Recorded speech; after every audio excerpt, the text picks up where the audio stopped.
balance, and temperature. Do you feel air around you? Do you know that we live at the bottom of a huge pile of air? We inhale and exhale, but we feel the air when it is in motion. It means air in motion is wind. You have already learned about the fact that Earth is surrounded by air all around. This envelope of air is atmosphere, which is composed of numerous gases. These gases support life over the Earth's surface. The Earth receives almost all of its energy from the sun. The Earth in turn radiates back to space the energy received from the sun. As a result, the Earth neither warms up nor does it get cooled over a period of time. Thus, the amount of heat received by different parts of the Earth is not the same. This variation causes pressure differences in the atmosphere. This leads to transfer of heat from one region to the other by winds. This chapter explains the process of heating and cooling of the atmosphere and the resultant temperature distribution over the Earth's surface. Solar radiation.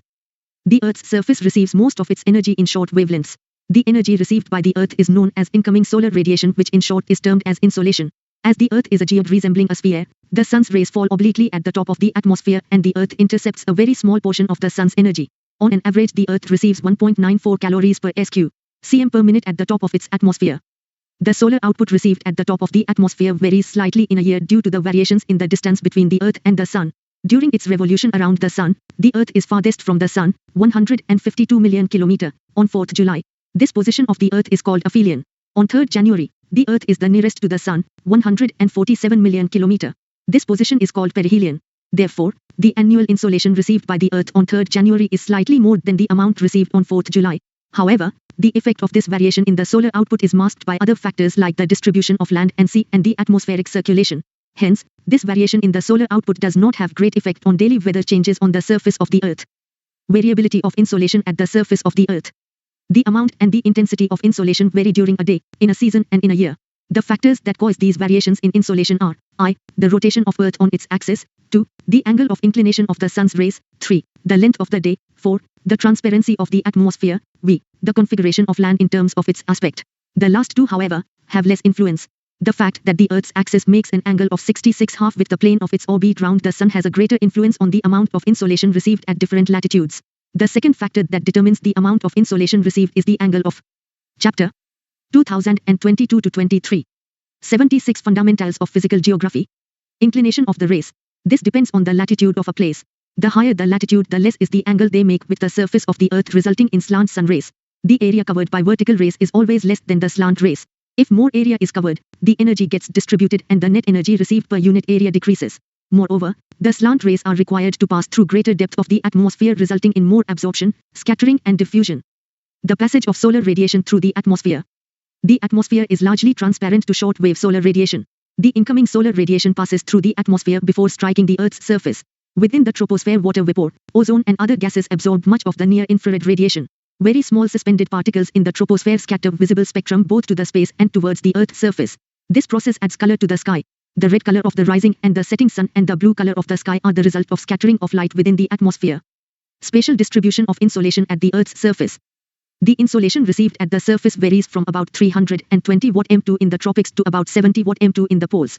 Maximum insolation is received over the subtropical deserts, where the cloudiness is the least. Equator receives comparatively less insolation than the tropics. Generally, at the same latitude, the insolation is more over the continent than over the oceans. In winter, the middle and higher latitudes receive less radiation than in summer. Heating and cooling of atmosphere. There are different ways of heating and cooling of the atmosphere. The Earth, after being heated by insolation, transmits the heat to the atmospheric layers near to the Earth in long wave form. The air in contact with the land gets heated slowly and the upper layers in contact with the lower layers also get heated. This process is called conduction. Conduction takes place when two bodies of unequal temperature are in contact with one another. There is a flow of energy from the warmer to cooler body. The transfer of heat continues until both the bodies attain the same temperature or the contact is broken. Conduction is important in heating the lower layers of the atmosphere. The air in contact with the Earth rises vertically on heating in the form of currents and further transmits the heat of the atmosphere. This process of vertical heating of the atmosphere is known as convection. The convective transfer of energy is confined only to the troposphere. The transfer of heat through horizontal movement of air is called advection. Horizontal movement of the air is relatively more important than the vertical movement. In middle latitudes, most of diurnal, day and night, variation in daily weather are caused by advection alone. In tropical regions, particularly in northern India during summer season, local winds called lu is the outcome of advection process. Terrestrial radiation. The insolation received by the Earth is in short waves forms and heats up its surface. The Figure 9.1, Summer Solstice. 2022-23. Solar radiation, heat balance and temperature 77. The Earth's surface. Roughly 35 units are reflected back to space even before reaching the Earth's surface. Of these, 27 units are reflected back from the top of the clouds and 2 units from the snow and ice-covered areas of the Earth. The reflected amount of radiation is called the albedo of the Earth. The remaining 65 units are absorbed, 14 units within the atmosphere and 51 units by the Earth's surface. The Earth radiates back 51 units in the form of terrestrial radiation. Of these, 17 units are radiated to space directly and the remaining 34 units are absorbed by the atmosphere, 6 units absorbed directly by the atmosphere, 9 units through convection and turbulence and 19 units through latent heat of condensation. 48 units absorbed by the atmosphere, 14 units from insolation plus 34 units from terrestrial radiation, are also radiated back into space. Thus, the total radiation returning from the Earth and the atmosphere respectively is 17 plus 48 is equal to 65 units, which balance the total of 65 units received from the Sun. This is termed the heat budget or heat balance of the Earth. This explains why the Earth neither warms up nor cools down despite the huge transfer of heat that takes place. Earth, after being heated itself, becomes a radiating body and it radiates energy to the atmosphere in long wave form. This energy heats up the atmosphere from below. This process is known as terrestrial radiation.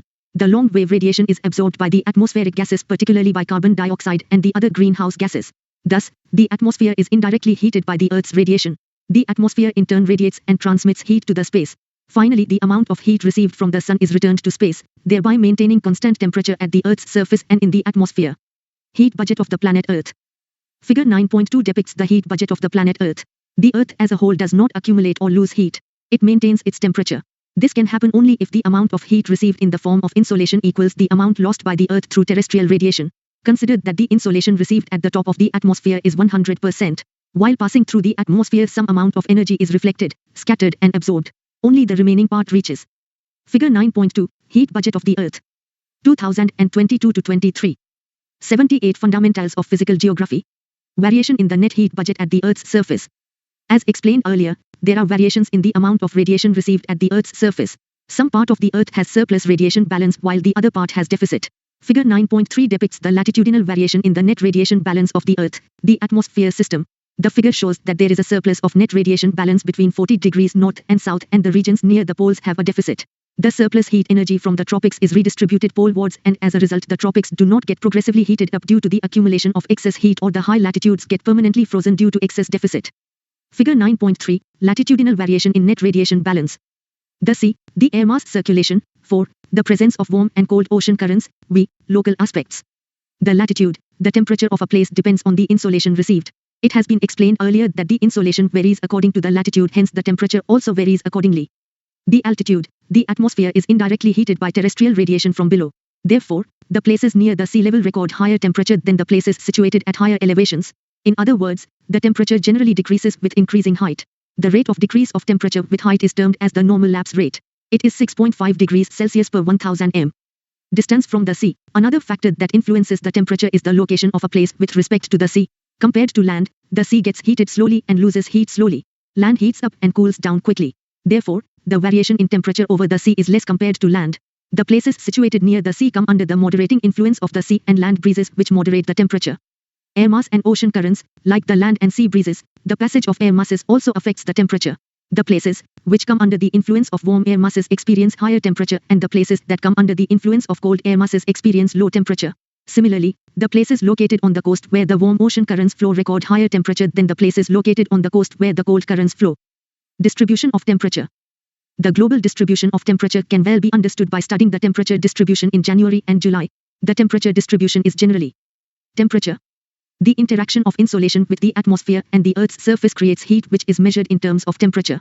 While heat represents the molecular movement of particles comprising a substance, the temperature is the measurement in degrees of how hot or cold a thing or a place is. Factors controlling temperature distribution. The temperature of air at any place is influenced by I. The latitude of the place. 2. The altitude of the place. 3. Distance from. 2022-23. Solar radiation, heat balance and temperature 79. Shown on the map with the help of isotherms. The isotherms are lines joining places having equal temperature. Figure 9.4, A and B show the distribution of surface air temperature in the month of January and July. In general, the effect of the latitude on temperature is well pronounced on the map, as the isotherms are generally parallel to the latitude. The deviation from this general trend is more pronounced in January than in July, especially in the northern hemisphere. In the northern hemisphere, the land surface area is much larger than in the southern hemisphere. Hence, the effects of land mass and the ocean currents are well pronounced. In January, the isotherms deviate to the north over the ocean and to the south over the continent. This can be seen on the North Atlantic Ocean. The presence of warm ocean currents, Gulf Stream and North Atlantic Drift, make the northern Atlantic Ocean warmer and the isotherms bend towards the north. Over the land the temperature decreases sharply and the isotherms bend towards south in Europe. It is much pronounced in the Siberian plain. The mean January temperature along 60 degrees E longitude is minus 20 degrees C both at 80 degrees N and 50 degrees N latitudes. The mean monthly temperature for January is over 27 degrees C, in equatorial oceans over 24 degrees C in the tropics and 2 degrees C, 0 degrees C in the middle latitudes and 18 degrees C to 48 degrees C in the Eurasian continental interior. The effect of the ocean is well pronounced in the southern hemisphere. Here the isotherms are more or less parallel to the latitudes and the variation in temperature is more gradual than in the northern hemisphere. The isotherm of 20 degrees C, 10 degrees C, and 0 degrees C runs parallel to 35 degrees S, 45 degrees S and 60 degrees S latitudes respectively. In July the isotherms generally run parallel to the latitude. The equatorial oceans record warmer temperature, more than 27 degrees Celsius. Figure 9.4, the distribution of surface air temperature in the month of January 2022-23. 80 Fundamentals of Physical Geography. Figure 9.5, the range of temperature between January and July. Figure 9.4, b, the distribution of surface air temperature in the month of July 2022-23. Solar radiation, heat balance and temperature 81.